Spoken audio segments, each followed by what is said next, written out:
சங்கம் எப்படிங்க தமிழை வளர்த்தது? தமிழ்ல நமக்கு நிறைய நூல்கள் கிடைச்சிருக்குது. முதல்ல கிடைச்சது பாத்தீங்கன்னா இப்போ வரைக்கும் முதல் நூல்னு சொல்ல முடியாது, ஆனா தமிழ் மொழியில் நமக்கு கிடைத்திருக்கக்கூடிய பழமையான நூல் வடவேங்கடம் தென்குமரி ஆயிடை தமிழ் கூறு நல்லுலகத்து வழக்கும் செய்யுளும் ஆயிரு முதலின் எழுத்தும் சொல்லும் பொருளும் நாடி செந்தமிழியற்கை சிவனிய நிலத்தோடு முந்து நூல் கண்டு முறைபட எண்ணி புலம் தொகுத்தோனே போக்கிரு வனுவல் நிலம் திரு திருவர் பாண்டியன் அவையத்து அரங்கரை நாவின் நான்மறை முற்றிய அதங்கோட்ட ஆசார் கருள்தவ தெரிந்து மயங்கா மரபின் எழுத்து முறை காட்டி மல்கு நீர் வரைப்பின் ஐந்திரம் நிறைந்த தொல்காப்பியன் என தன்பெயர் தோற்றி பல்புகள் நிறுத்த படிமையோனே அப்படின்னு சிறப்பு பாயிரம் பெற்ற தொல்காப்பியம் தான் நமக்கு கிடைத்திருக்கக்கூடிய, இன்றளவும் நமக்கு கிடைத்திருக்கக்கூடிய பழமையான தமிழ் நூல். ஆனா இந்த இடத்துல நாம் ஒரு விஷயத்தை சிந்திக்க வேண்டி இருக்குதுங்க. தொல்காப்பியம் என்ன நூல்? அது ஒரு இலக்கண நூல். எடுத்த உடனே தமிழ்ல இலக்கணம் படைக்க முடியுமா? முடியாது. முதல்ல செய்கையில் பேசியிருப்பார்கள், அதுக்கப்புறம் சில ஓசைகள் சில சத்தங்கள் பிறந்திருக்கும், அப்புறம் ஒரு மொழி வடிவம் பிறப்பதற்கே பல நூறு ஆண்டுகள் வேணும். அந்த மொழி பேச்சு மொழியாக எல்லாத்துக்கிட்டையும் வளரணும், எல்லாரும் ஒரே சொற்களை பயன்படுத்தி பேசணும். அதுக்கப்புறம் எழுத்துக்கள் உருவாக்கப்பட்டு அந்த எழுத்து மொழி வளர வேண்டும். இதற்கெல்லாம் பிறகுதான் ஒரு எண்ணம் தோன்றும். நாம் செய்கின்ற ஒவ்வொரு செயலையும் நாம் பதிவு செய்து வைக்கலாம் அப்படிங்கிற எண்ணம். அப்படியான எண்ணம் தோன்றி அதற்கு பின் இலக்கியங்கள் படைக்கப்பட்டு இதெல்லாம் முடிஞ்சதுக்கு அப்புறம் தான் இத்துணை செயல்முறைகளுக்கு பிறகுதான் ஒரு இலக்கணத்தை படைக்க முடியும். ஆனா நமக்கு இன்னைக்கு கிடைச்சிருக்கக்கூடிய பழமையான இலக்கண நூல் தொல்காப்பியம், அது ஒரு இலக்கண நூல். இதிலிருந்து என்ன தெரிகிறது? தொல்காப்பியத்திற்கு முன்பே பல்வேறு இலக்கியங்கள் நம்முடைய தமிழ் மொழியில் படைக்கப்பட்டு இருக்க வேண்டும் என்பது உறுதி.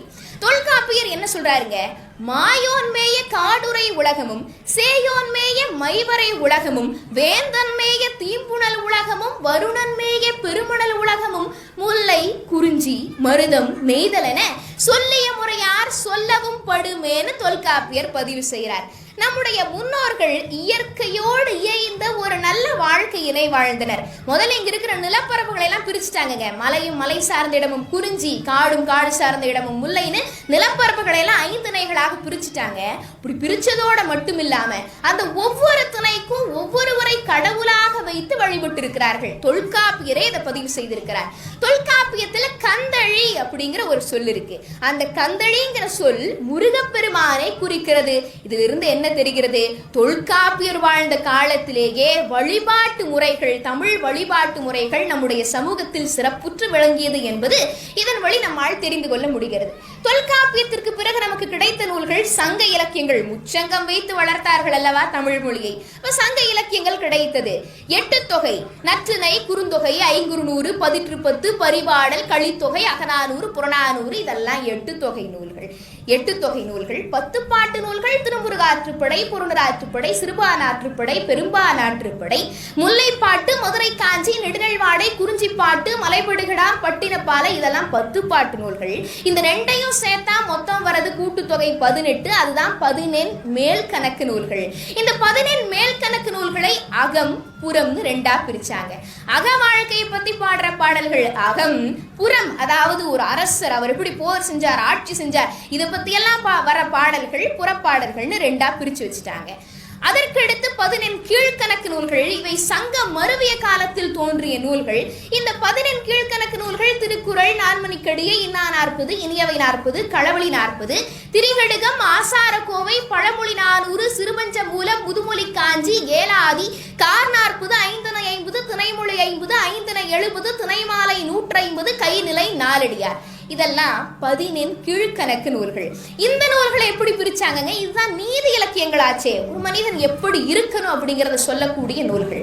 அப்ப இந்த நூல்களை 3ஆ பிரிச்சாங்க. ஒன்னு அகம், இன்னொன்னு புறம், அடுத்து அறம் அப்படின்னு இன்னொரு பகுதி 3ஆக பிரித்தார்கள். இதற்கு அடுத்துதான் காப்பியங்களே வந்துச்சு. அந்த காப்பியங்கள் நமக்கு தெரியுமே, ஐம்பெருங்காப்பியங்கள், ஐஞ்சிறுகாப்பியங்கள், சிலப்பதிகாரம், மணிமேகலைன்னு சொல்லலாம். இதற்கு அடுத்து தோன்றியவைதான் பக்தி இலக்கியங்கள். இந்த பக்தி இலக்கியங்களுக்கு ஒரு சிறப்பு இருக்குங்க. நீங்க மற்ற இலக்கியங்கள் எல்லாம் படிக்கலனாலும் பரவாயில்ல, பொதுவாமூர்த்திகள் பாடின இந்த பக்தி இலக்கிய பாடல்களை படித்தாலே போதும்.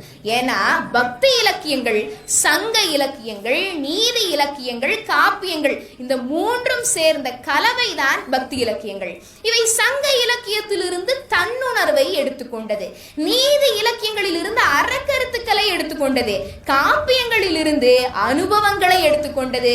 இவை மூன்றையும் சேர்த்து பக்தி இலக்கியங்களாக நம்முடைய முன்னோர்கள் படைத்திருக்கிறார்கள்.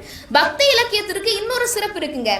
இந்த பக்தி இலக்கியம் இயற்றப்பட்ட காலத்துல பாத்தீங்கன்னா அந்நிய மொழியின் ஆதிக்கமும் அந்நிய கலாச்சாரத்தின் ஆதிக்கமும் நம்முடைய சமூகத்தில் ரொம்ப நிறைய இருந்தது. அப்போ அந்த சூழ்நிலையில் தமிழை தழைத்தோங்க செய்தது இந்த பக்தி இலக்கியங்கள்னு தான் சொல்லணும். பக்தி இலக்கியங்கள் இது பெரும்பாலும் 12 திருமுறைகள்னு சொல்லலாம், 4000 திவ்ய பிரபந்தங்கள், திருப்புகழ், கந்தர் அலங்காரம், கந்தர் அனுபூதினு நிறைய பக்தி இலக்கியங்கள், கந்த புராணம், அதை விட்டுட்டும் பாரு, கச்சியப்ப சிவாச்சாரியார் இயற்றிய கந்த புராணம், நிறைய பக்தி இலக்கியங்களை நம்ம சான்றுகளா சொல்லிட்டே போலாங்க. சிவபெருமானை முழுமுதற் கடவுளாக கொண்டு சிவபெருமான் மீது பாடப்பட்ட பாடல்கள், சிவபெருமான் மீது பாடல்கள் பாடியவர்களை நாயன்மார்கள்னு சொன்னாங்க. திருமாலை முழுமுதற் கடவுளாக கொண்டு திருமால் மீது பாடல்கள் பாடப்பட்டது, அப்படி பாடல்கள் பாடியவர்களை ஆழ்வார்கள்னு சொன்னாங்க. நாயன்மார்கள் இயற்றியவைகள் 12 திருமுறைகளாக பிற்காலத்தில் தொகுக்கப்பட்டன. ஆழ்வார்கள் இயற்றிய பாடல்கள் 4000 திவ்ய பிரபந்த பாடல்களாக பின்னாளில் தொகுக்கப்பட்டன. இப்படி பக்தி இலக்கியங்கள் நிறைய இருக்குதுங்க. இதுல பாத்தீங்கன்னா 12 திருமுறையில திருநாவுக்கரசர் ஒரு பாடல் சொல்றார்.